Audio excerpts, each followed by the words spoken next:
El padre del diablo.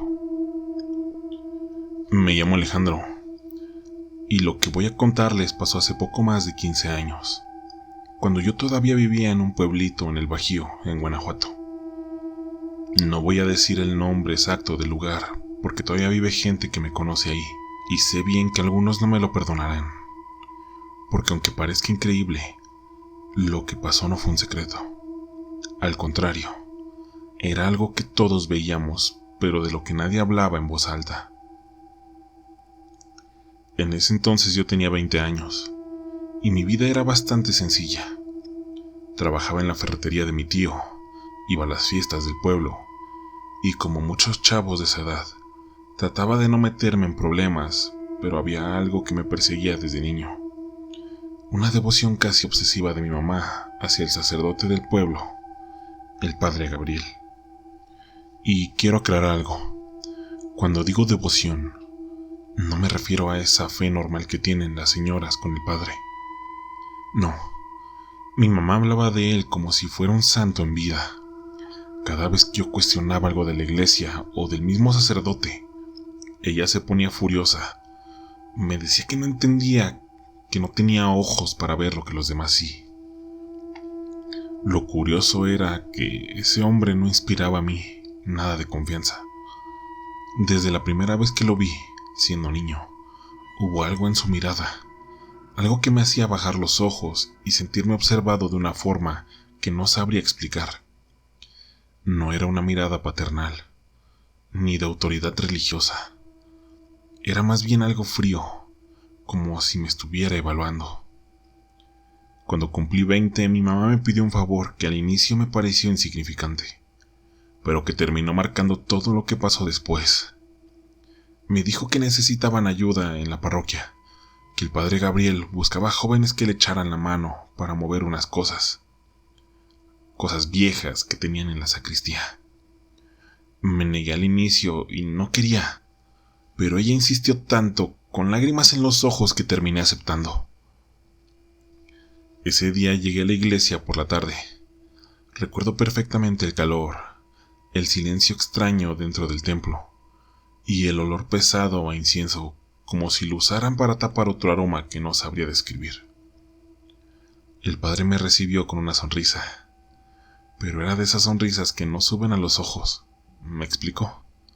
Sonrisas falsas, y aunque me saludó con un "bienvenido, hijo", sentí un escalofrío recorriéndome la espalda. Me llevó hacia la sacristía y me indicó unas cajas viejas, llenas de veladoras y libros. Mientras empezaba a moverlas, noté que, a diferencia de cualquier sacristía común, esa tenía un candado en la puerta trasera, un candado grande y oxidado. Pregunté qué había ahí, y el padre Gabriel me respondió con toda calma: "Ese cuarto no se abre nunca, ¿entendiste?". No dijo más, pero en cuanto lo dijo, su mirada se quedó clavada en mí.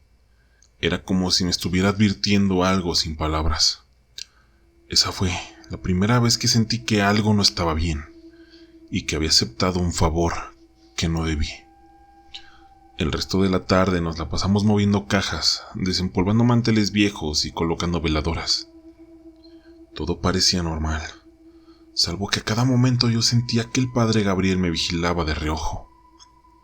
Nunca me dejaba solo. Si me agachaba a acomodar algo, él estaba detrás. Si me levantaba a poner las cosas en la mesa, lo tenía a un lado. Lo más raro fue que de pronto me pidió que sacara unas cajas pesadas del armario. Al abrirlas, descubrí que no tenía cálices ni rosarios, como me hubiera imaginado.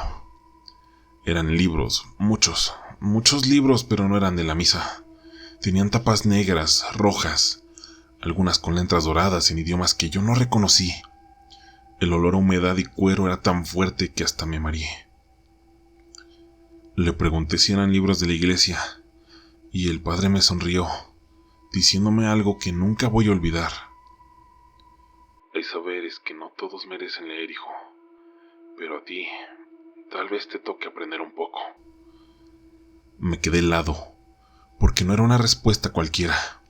Era como si me estuviera invitando a algo como si de verdad quisiera que yo participara en lo que él estaba haciendo. Esa noche llegué a casa con la cabeza hecha un lío. Quise contarle a mi mamá, pero cuando apenas lo mencioné, que había visto algunos libros extraños en la sacristía, me gritó. Me dijo que no hablara de eso, que no entendía, que el padre era un hombre muy especial, y que si él guardaba cosas era por un propósito divino que yo no podría comprender. Su reacción me dejó peor. Era como si ella supiera algo, como si lo defendiera demasiado. Y esa misma noche tuve un sueño extraño. Veía esa puerta cerrada con el candado oxidado, pero detrás escuchaba golpes como si alguien rascara desde dentro para poder salir. Pasaron los días y seguí ayudando en la parroquia. No me gustaba, pero tampoco podía decir que no, porque mi madre me presionaría cada vez más. Y entonces, un día pasó algo que me marcó.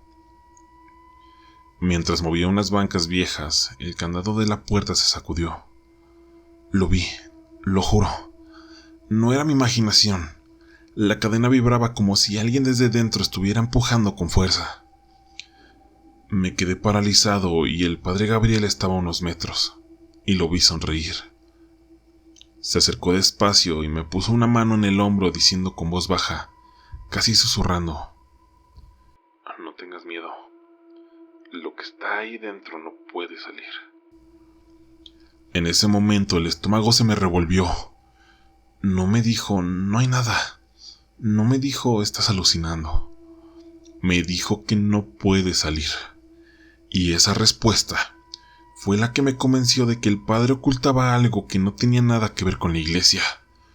Esa noche juré que iba a descubrir qué había detrás de esa puerta. No pude dormir.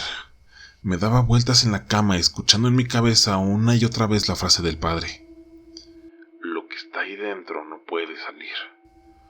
Esa combinación de palabras me carcomía, como si fuera un eco que no me dejaba en paz.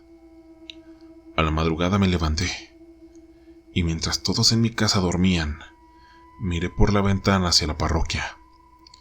Desde ahí se alcanzaba a ver una luz tenue que salía por una rendija del techo. Eran como las 2 de la mañana. ¿Qué hacía ahí alguien a esa hora? Pasaron unos días en los que fingí normalidad, pero cada vez que estaba en esa iglesia, mi atención se iba directo a la puerta del candado. Y entonces un jueves por la tarde, el padre me pidió que barriera el altar mientras él salía a confesar a una señora, y me quedé solo. El corazón me latía en el cuello. Sentí que ese era el momento. Dejé la escoba tirada y me acerqué a la puerta. El candado seguía ahí, oxidado, viejo, pero no estaba tan firme como aparentaba. Miré a los lados y le metí un empujón a la cadena. Para mi sorpresa, no estaba cerrado del todo. El pasador estaba a medias. No sé si fue un descuido del padre o si realmente alguien más lo había abierto antes. El caso es que la puerta se dio con un chirrido largo, como un gemido metálico. El olor fue lo primero que me golpeó. No era humedad, no era polvo. Era un hedor fuerte, penetrante, una mezcla de carne podrida y cera derretida. Encendí mi encendedor para ver qué había dentro, pero el cuarto era pequeño. Pero lo que había dentro jamás en mi vida lo voy a olvidar. Las paredes estaban cubiertas con símbolos pintados en negro y rojo. Algunos que parecían cruces invertidas, otros que no tenían una forma reconocible. Había veladoras negras, muchas, casi todas derretidas hasta la mitad. En el centro, sobre una mesa de madera, había restos, pero no parecían ser de animales, como lo supuse en un inicio. Parecían ser huesos humanos. Se los juro. Allí había un cráneo pequeño como de un niño. Alrededor, huesos largos que estaban manchados. Lo reconocí porque el cráneo todavía tenía dientes. Me quedé congelado, no podía moverme, pero lo peor no fue eso. Lo peor fue darme cuenta de que no estaba solo. De la esquina más oscura del cuarto salió un sonido. Como un suspiro, pero no humano. algo como un gruñido húmedo, como si alguien respirara con dificultad dentro del pecho. Mi encendedor iluminó apenas un instante algo que estaba ahí, arrinconado, 2 ojos brillantes en la oscuridad, bajos como a la altura de un perro, pero a la sombra era más alta que yo. Sentí que el alma se me caía a los pies. Cerré el encendedor de golpe y retrocedí tambaleándome.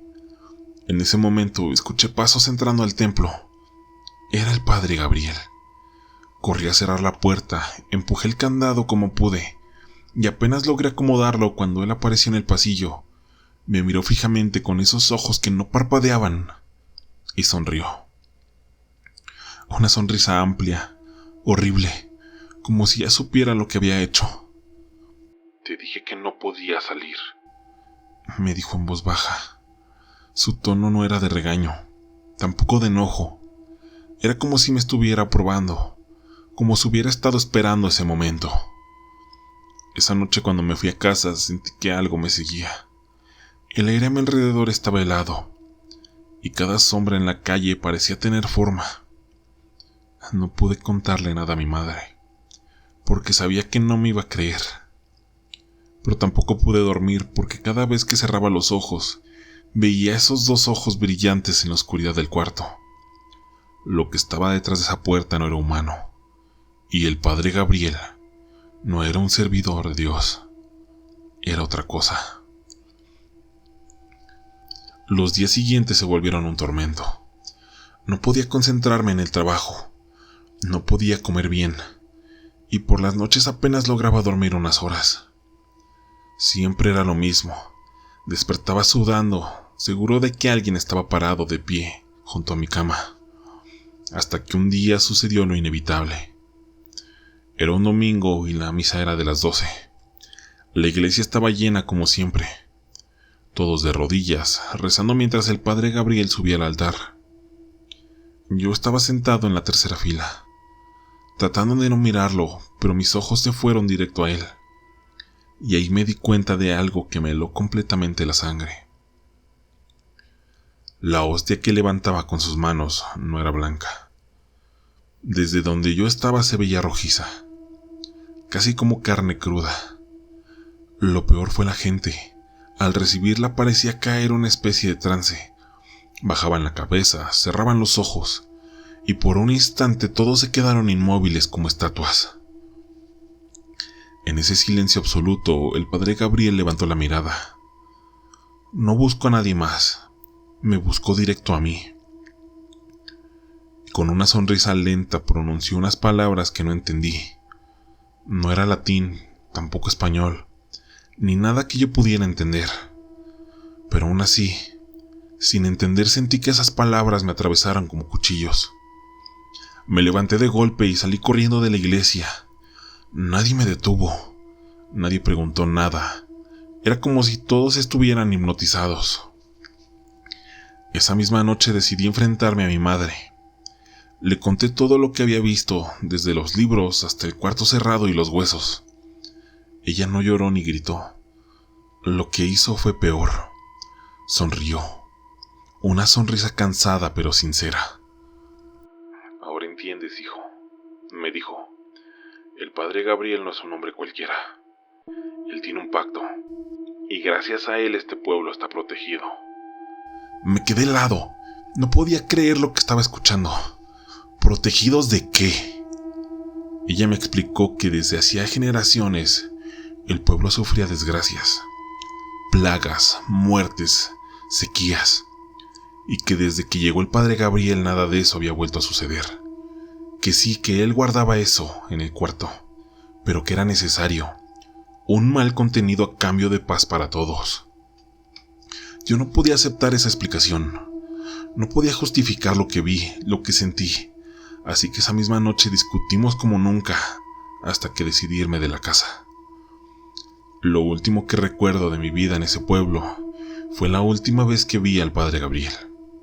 Estaba en la plaza rodeado de señoras que lo saludaban como si fuera un santo. Él me vio. Levantó apenas la mano para bendecirme, y sus labios se movieron sin emitir sonido alguno. Pero yo lo escuché dentro de mi cabeza, claro como el agua. «Tarde o temprano todos vuelven. Me fui de ahí al día siguiente y no regresé jamás. Han pasado más de 15 años, pero aún así sueño con esa puerta cerrada, con el olor a carne podrida, con esos ojos brillando en la oscuridad. Y aunque intento convencerme de que todo quedó atrás, a veces en las madrugadas siento que alguien se sienta al borde de mi cama, que respira pensando como aquel gruñido húmedo que escuché esa primera vez. Y me pregunto si de verdad logré escapar, o si el padre del diablo todavía me sigue esperando.